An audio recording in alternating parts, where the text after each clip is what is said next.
No século XVII, a Polônia abrigava um terço da população judaica e era considerada o centro da vida judaica. Enquanto isso, os poloneses estavam envolvidos em uma revolução que deu origem a um dos programas mais sádicos da história judaica. Liderados por um nacionalista ucraniano que, até o Holocausto, era considerado o pior vilão da história judaica moderna. Ele era tão maligno que os judeus o apelidaram de o Maligno.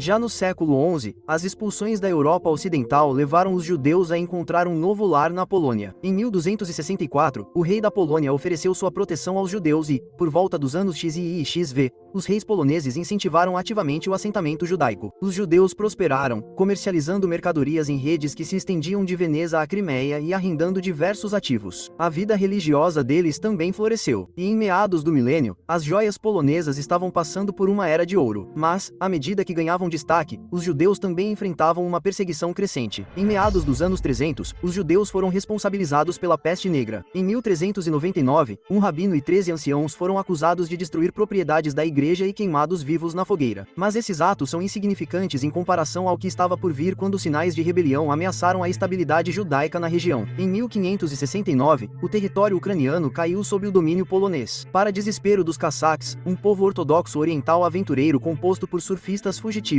bandidos e comerciantes. Os cazaques criaram milícias autônomas e se opuseram a qualquer pessoa percebida como uma ameaça, incluindo o Estado polonês. Eles esperavam um dia libertar a Ucrânia do domínio católico da Polônia. 26 anos depois, Bedon Khmelnytskyi, filho de um nobre polonês de baixa patente, nasceu na Ucrânia Central. Sua mãe, segundo muitas fontes, era descendente de cazaques. Em 1620, Bedon concluiu seus estudos em uma faculdade católica. E embora muitos de seus colegas estudantes tenham abraçado o catolicismo, Bedon permaneceu fiel à Igreja Ortodoxa Oriental e às suas raízes cazaques. Pouco depois de se formar, Bedon entrou para o serviço militar e rapidamente subiu na hierarquia militar dos cazaques. Ao longo da década de 1630, a opressão religiosa nacional dos poloneses levou a uma série de pequenas revoltas dos cazaques. Embora uma Ucrânia livre nunca estivesse longe da mente de um cazaque como Bedon, ele geralmente não se envolvia. Em vez disso, ele passava seu tempo construindo uma família e cuidando de sua propriedade. Mas tudo mudou em 1646, quando um nobre polonês reivindicou a propriedade de Khmelnytskyi. Ele enviou um oficial local para perseguir Bogdan, danificar sua propriedade e espancar violentamente seu filho. Bedon fez o que pôde para revidar, mas, apesar de 2 vezes defender sua causa ao rei da Polônia, sua propriedade acabou sendo confiscada. Alimentado por essa injustiça pessoal, Khmelnytskyi organizou bandos desesperados de cazaques e camponeses em exércitos. Capitalizando o descontentamento de longa data após anos de perseguição pelos poloneses,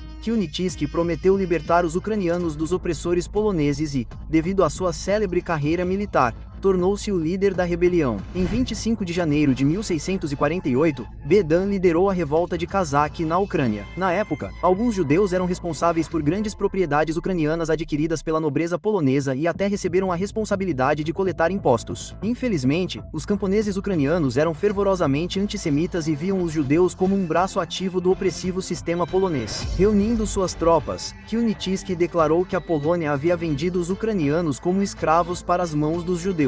Uma a uma, as cidades judaicas foram brutalmente destruídas. O primeiro massacre em larga escala ocorreu na cidade de Namiro. Eles massacraram cerca de 6.000 almas santas na cidade e afogaram várias centenas na água e com todos os tipos de tormentos severos. Outro relato em primeira mão relata: alguns deles tiveram suas peles arrancadas e suas carnes foram jogadas aos cães. Eles rasgaram as barrigas de mulheres grávidas, tiraram os bebês não nascidos e os jogaram em seus rostos. Em 1649, a era de ouro das joias polonesas chegou abruptamente ao fim. A revolução de Bedon Khmelnytskyi durou 9 anos, e embora tenha libertado a Ucrânia da conquista polonesa, estima-se que entre 1648 e 1653, mais de 300 comunidades judaicas foram destruídas. Embora ainda haja debate sobre o número exato, pelo menos milhares de judeus foram mortos, e algumas fontes sugerem que o número de mortos chegou a 100.000. Os judeus que sobreviveram foram convertidos à força ou expulsos de volta para os países dos quais haviam escapado anteriormente. Em 1650, a autoridade judaica central na Polônia designou um novo dia de jejum para comemorar o pior massacre de judeus desde a destruição do Segundo Templo. Contra todas as probabilidades, a vida judaica polonesa era reconstruída lentamente. Em cidades como Varsóvia, VNA, Kał e Łódź, os judeus desenvolveram uma extensa rede de instituições culturais e literárias, e a Polônia recuperou sua reputação como um centro de joias. Hoje, na Ucrânia, apesar de seu passado racista e bárbaro, Khmelnytsky é visto por muitos como um herói nacional. Seu rosto adorna a nota de 5 GNA ucraniana, e sua estátua fica no centro de Kiev.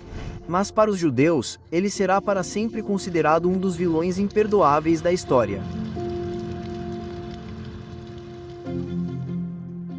No próximo episódio, um místico carismático, Shaitesvi, afirma ser o novo salvador do povo judeu. Mas enquanto seus seguidores aguardam ansiosamente a redenção, seus oponentes temem os perigos de ter fé em um falso Messias.